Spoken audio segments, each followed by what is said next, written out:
Yeah, that's a board trapping nest there. They use to catch the parrot.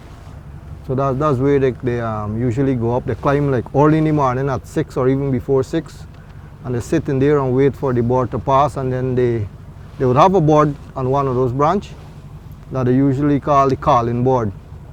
So when the one hollow, the next set would come to it and they catch them with a rod with lasso.